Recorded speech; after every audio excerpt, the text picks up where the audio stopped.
Howdy, y'all. Welcome back. I'm Raymond Dahlman, and this is the weekly wrap-up for December 3rd, 2021. It is Friday. It is amazing that it's the end of the week. It's been a little boring around here. My wife's been out of town on a cruise, and it's just been me and the doggies. And so it's first time in, almost 2 years that I've had a whole week by myself here at the house. So I've been talking a lot to the dogs and to the squirrels and the bunny rabbit that likes to live outside my office window. So, but I hope everyone had a great week. If it's your first time watching, be sure to like, subscribe, and share with friends and family. If you need anything from me, don't hesitate to go to my website, DSA Financial Group, and either book a meeting or give me a call. All right, well, let's go ahead and, actually, let me stop that and let me share my window with you. Let me bring this up first. All right. Here we go. All righty. Okay. So let's take a peek at, let me move all my scrubs out of the way. So we're going to do a 1 week. Let's take a look at the Dow Jones this week. Right. Finished off the week down 1.27%. The S&P 500 finished off, the last hour looked pretty good. Down 2.03%. NASDAQ, all these charts look very similar. Down 3.36%. The Dow Utilities were up approximately 0.5%. And the Dow Transports were finished up at about down 174. So it looks like everything domestically except for Dow Utilities were down for the week. So a lot of volatility, but we'll see where things go. Also looking at the, that's not it. That's not what I want. Looking at the VIX. I always, I've been saying, keep an eye on the VIX when it gets up near 30. That is typically a sign of increased volatility. We can go back and look historically. Last fall, we had some volatility over 30. And then obviously last spring, a year ago, when the whole COOF started up, we blasted right through that. So keeping an eye on the VIX, which is the volatility index for the S&P 500, gives you a pretty good idea of where things are going. If we go out a little further, go back to, say, 2008-9, again, you can see we had a little bit of volatility leading up into the mortgage crisis. So again, we crossed over that threshold again recently. So keep an eye on it. I've made some adjustments to portfolios for clients, just to try and take some risk out right now. If this trend continues long term, let's go back over to the Dow Jones. As we can see, if you've been watching these videos every week, we broke the downtrend mid-October, and then it looks like we've started a new downtrend. I guess 3 or 4 weeks ago. So it looks like long-term, this is where we're headed. Does this mean that all the stimulus that we've had pumped into the economy is the music coming to a stop and we all got to find a chair? We'll see. So, all right, well, let's go ahead and close that window. Let's go ahead and take a look at all the statistics that came out this week. God. All right. As far as jobless numbers, U.S. initial jobless claims came in at 222,000. The forecast was 240,000. Last week's numbers were actually revised down from 199 to 194. So that's pretty good. The jobless numbers have been looking good. I mean, if we go back and, scroll this back to, summertime, we were at twice these numbers. So again, looks really good from an employment perspective. Granted, it's only one part of the economy. Continuing jobless claims came in at 1.956 million. The forecast was 2 million. Last week's numbers were revised up from 2.049 million to 2.063 million. But again, this longer term trend, if we go out a number of months and see where we were, in the spring, we were at about 3.7, 3.6, and now we're down under 2. If you recall in previous videos, I've talked about how prior to the the bubonic plague, which we've been experiencing, a normal week was about 1.6, 1.7. So we're almost there. We're a couple 100,000 people that get off their asses and get back to work. This problem would go away. All right. Some of the other statistics that came out this week that I talked about on Monday, the consumer confidence came in at a 109.5 number. The forecast was 111. Looking at the previous months, it's been fairly similar the last 2 or 3 months. It has fallen from the summertime, but it is certainly higher than we were last year at this time. So that is an improvement. The non-farm employment change came in at 534. The forecast was 525. So again, looks fairly steady in line with a lot of the previous numbers. So again, some things look good, some things look bad. The Purchase Managers Index came in at 61.1, above forecast, which was 61. So slightly better than forecast, which is, if you read through all this garbage here, if it's positive, if it's above forecast, it's considered a good thing. Again, looking back at the historical numbers, we're still in line with where we've been the last few months. I don't see a significant drop there. All right, non-farm payrolls came in at 210,000 versus what was the previous one? That was the employment change.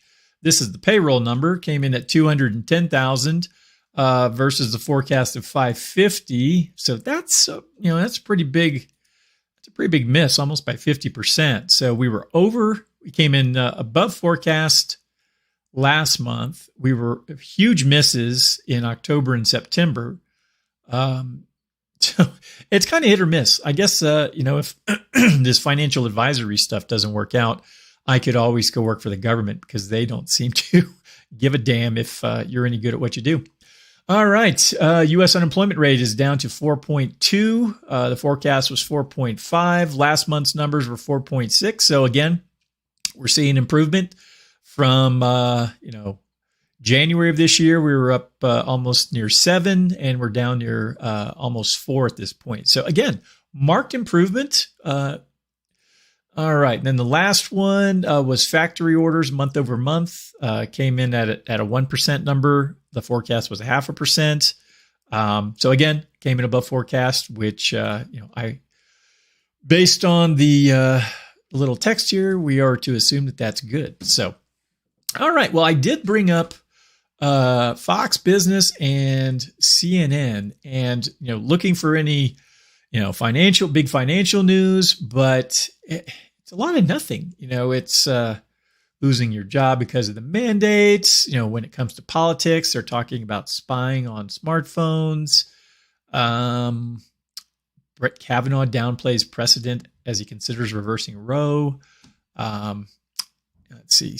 Stock pullbacks on weak job gains. I mean, I thought they passed a bill last night or early this morning, and there's nothing about it. So, and I mean, same thing over on Fox. I mean, Fox is going to look at things from the right side of things. So, Biden scrambles to find something to celebrate after this disastrous jobs report. Well, maybe if you weren't forcing people to get a jab that they didn't want, maybe more people would be working. So, all right. Well, I did have one article. It's not really financial related, but it is, world related. It's titled Countdown to World War III by Michael T. Clare. It was published today, December 3rd. And the reason I'm going to cover this is, we don't have a lot of problems in this world. I mean, we've been freaking out for the last 2 years because of a cold. I mean, if you look at the statistics, if you're under the age of 60 and you're not an obese pig, you're probably not going to die. So, I mean, that's just my own opinion. Don't ban me for, just making an observation, looking at the statistics. But, so I mean, but, as far as big problems we have, it seems like, those in Washington really are itching for a war for some reason. And I don't know why. Most of the problems we've experienced over my lifetime, from the end of the Vietnam War to all the little skirmishes in the 80s, like from Panama to Nicaragua, and then, we bring on the 90s. We had, Gulf War I, which, we really shouldn't have been involved in the first place. There was a lot of little skirmishes all through the 90s while I was serving in the military. Didn't really know about any of them going on in the Balkans. I mean, you heard little stuff, but, you're just doing your job at your base and you don't really pay attention to it. And then, starting in, since the war on terror in the last 20 years, I mean, most of these things could have been avoided, or if we hadn't been involved in the first place, probably wouldn't have, exploded the way they were. So, all right, I'm going to breeze through this and hit a couple of the paragraphs, and then we'll wrap things up. It's going to be a quick wrap up for this week. When the Department of Defense released its annual report on Chinese military strength in early November, one claim generated headlines around the world. By 2030, it suggested China would probably have 1,000 nuclear warheads, 3 times more than at present, and enough to pose a substantial threat to the United States. Well, quite honestly, isn't one nuclear warhead enough to, cause a threat to anybody? I really don't want to get vaporized. It's really not in my idea of a fun time. As a Washington Post headline put it, typically enough, China accelerates nuclear weapons expansion, seeks 1,000 warheads or more, Pentagon says. The media, however, largely ignored a far more significant claim in that report, that China would be ready to conduct intelligentized warfare by 2027, enabling the Chinese to effectively resist any U.S. military response should it decide to invade the island of Taiwan, which they view as a renegade province. Well, a little history on that. I think this goes back to the 40s or the 50s when the commies came into mainland China. The regular Chinese government went to Taiwan, and they've been basically holed up there for the last, 50, 60, 70 years. So, should we be involved? I don't know. It's really not my place to say. I do know that, us sailing our ships around and, causing problems, could lead to bigger issues than just, hanging back. Let's see here. To appreciate how terrifying that calculation is, 4 key questions have to be answered. What does the Pentagon mean by intelligentized warfare? Why would it be so significant if China achieved it? Why do U.S. military officials assume that a war over Taiwan could erupt the moment China masters such warfare? And why would such a war over Taiwan almost certainly lead to World War III, with every likelihood going nuclear? Why intelligence matters. I can't say that. First, let's consider intelligence-sized warfare. The Pentagon officials routinely assert that Chinese military, the People's Liberation Army, already outmatches the U.S. in sheer numbers: more troops, more tanks, more planes, and especially more ships. Certainly, numbers do matter, but in the sort of high-speed, multi-domain warfare American strategists envision for the future, information dominance in the form of superior intelligence, communications, and battlefield coordination is expected to matter more. When when the PLA is intelligentized in this fashion, so the thinking goes, it will be able to engage U.S. forces with any confidence of success. The naval aspect of the military balance between the two global powers is considered especially critical, since any conflict between them is expected to erupt in either the South China Sea or the waters around Taiwan. Washington analysts regularly emphasize the PLA's superiority in sheer numbers of combat vessels, platforms. A Congressional Research Service report released in October, for instance, noted that the Chinese Navy is by far the largest of any country in East Asia, and within the past few years, it has surpassed the U.S. Navy in numbers of battle force ships, making China's Navy the numerically largest in the world. Statements like these are routinely cited by congressional hawks to secure more naval funding to close the gap in strength between the two countries. I personally would bring all the troops back from everywhere back to the continental United States, and let everyone else deal with these problems. It's an expensive thing for me to pay as a taxpayer. I'm tired of funding all these battles around the world and having people murdered in, by the hands of our military. So anyways, all right, well, let's skip down. Beijing's Taiwan nightmare. Ever since Chiang Kai-shek and the remnants of the Chinese Nationalist Party fled to Taiwan after the communist takeover, 1949, establishing the Republic of China on that island, the Communist Party leadership in Beijing has sought Taiwan's reunification with the mainland. Initially, Taiwanese leaders also dreamed of reconquering the mainland with U.S. help, of course, and extending the Republic of China's sway to all of China. But after Chiang died in 1975 and Taiwan transitioned to a democratic rule, the KMT lost ground to the Democratic Progressive Party, which eschews integration with the mainland, seeking instead to establish an independent Chinese or Taiwanese state. So that's the background on the situation. So, all right, the road to World War III. No one can be sure what the world will look like in 2027 or just how severe tensions over Taiwan could be by then. To take one example, the DPP could lose to the KMT in that island's 2024 presidential elections, reversing its march towards independence. Alternatively, China's leadership could decide that a long-term accommodation with a quasi-independent Taiwan was the best possible recourse for maintaining its significant global economic status. If, however, you stick with the Pentagon's way of thinking, things look grim. You would have to assume that Taiwan will continue its present course and that Beijing's urge to secure the island's integration with the mainland will only intensify. Likewise, you would have to assume that the inclination of Washington policymakers to support the ever more independent Taiwan in the face of Chinese military action will only grow as relations with Beijing continue to spiral downward. All right. So there's a little bit more. I'll attach this to the show notes. So if you want to read it in full, you are welcome to do so. So, all right. Well, that's everything I had for today. I've only managed to ramble for 17 minutes, about 3 or 4 minutes faster than I normally do on a Friday. So I hope everyone has a terrific weekend. Go out, get some sun, get some exercise. Most of y'all are down in the Texas or the Gulf Coast.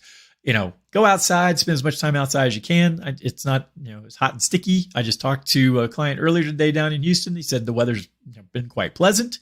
So, and if you're a little further north like me, it's still not much snow. So we've only had one day of snow and it was maybe about that thick. So, and it melted off the pavement real fast. So, I know the folks in Denver are just freaking out because I don't think they got any snow when we got some week before. But it's you would think it's like Armageddon. And I mean, granted, you got all those blue-haired weirdos up in the Capitol, which I mean, I guess when you watch CNN and MSNBC, you think that the world's going to flood and that we're going to burn up. Unfortunately, if you do a little digging into most of those studies, they're usually quite flawed. So I am not worried. Didn't Al Gore say that Manhattan was supposed to be underwater by now? Well, these people are full of crap most of the time. So anyways, all right. Well, again, hope everybody has a great weekend. And if you need anything from me, don't hesitate to give me a phone call, send me an email, send some smoke signals. It's pretty clear out here in the skies. And my dog is showing you his butt in the video. So I apologize for that. He is very eager to go outside and, you can see he wants me to throw this. So, we will probably go out front while it's still warm enough to not freeze. And we will, here he comes. Hey, Jake. We will have some fun. So, all right. Well, everyone have a great weekend. And I will be back on Monday with the weekly economic update. Bye-bye.